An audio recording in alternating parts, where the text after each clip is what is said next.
Menanti langkah pemerintah atasi nasib ribuan karyawan Sritex yang kena PHK. PT Sri Rejeki Isman atau Sritex yang berlokasi di Kabupaten Sukoharjo, Jawa Tengah, resmi menghentikan operasionalnya pada hari Sabtu 1 Maret 2025. Penutupan pabrik yang telah beroperasi selama 58 tahun ini terjadi akibat perusahaan pilot. Dinas Perindustrian dan Tenaga Kerja Kabupaten Sukoharjo telah mengonfirmasi bahwa pabrik tekstil tersebut resmi ditutup per 1 Maret 2025. Pemutusan hubungan kerja atau PHK terhadap karyawan PT Sritex dimulai pada 26 Februari dengan hari terakhir bekerja jatuh pada 28 Februari 2025. Kondisi ini tidak hanya berdampak pada pabrik di Sukoharjo, tetapi juga melibatkan anak perusahaan lain dari Sritex Group.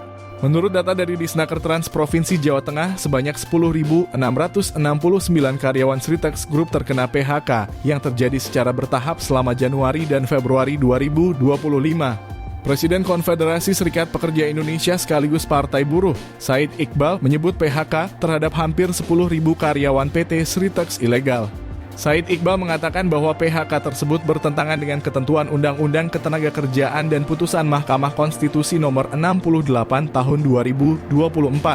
Partai Buruh dan KSPI menyatakan, saya ulangi, Partai Buruh dan KSPI menyatakan, PHK karyawan Sritex sekitar 8.400 orang tersebut adalah ilegal, kata Said dalam konferensi pers virtual, Minggu 2 Maret 2025.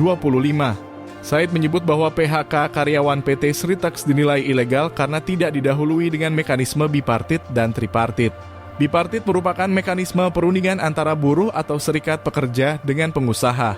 Sementara itu, tripartit merupakan perundingan antara buruh, serikat pekerja, dan pihak ketiga sebagai mediator, yakni Dinas Ketenagakerjaan setempat.